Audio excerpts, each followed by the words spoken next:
പുതിയ ഒരു വീഡിയോയിലേക്ക് എല്ലാവർക്കും സ്വാഗതം. ഇന്നത്തെ റെസിപ്പി ഒരു ഇളനീർ പുഡിങ്ങിൻ്റേതാണ്.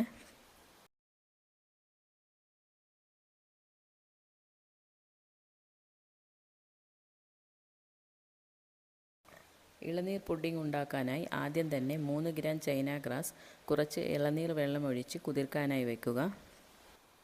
1.5 ഗ്ലാസ് ഇളനീർ വെള്ളമാണ് ആകെ എടുത്തിട്ടുള്ളത്.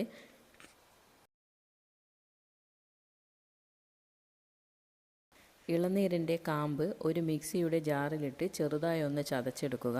ഒരു വലിയ ഇളനീരാണ് പുഡിംഗ് ഉണ്ടാക്കാനായി എടുത്തിട്ടുള്ളത്.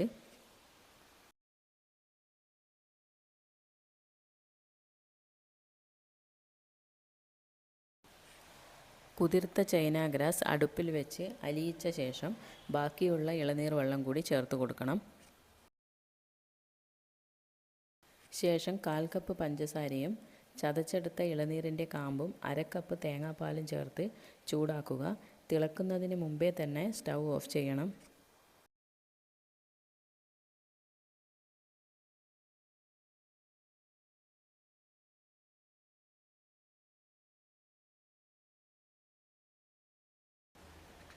ചൂടോടുകൂടി തന്നെ സെറ്റ് ചെയ്യാനുള്ള പാത്രത്തിലേക്ക് ഒഴിച്ച് ചൂടാറിയ ശേഷം 6 മണിക്കൂർ ഫ്രിഡ്ജിൽ വെച്ച് തണുപ്പിച്ച ശേഷം സെർവ് ചെയ്യുക.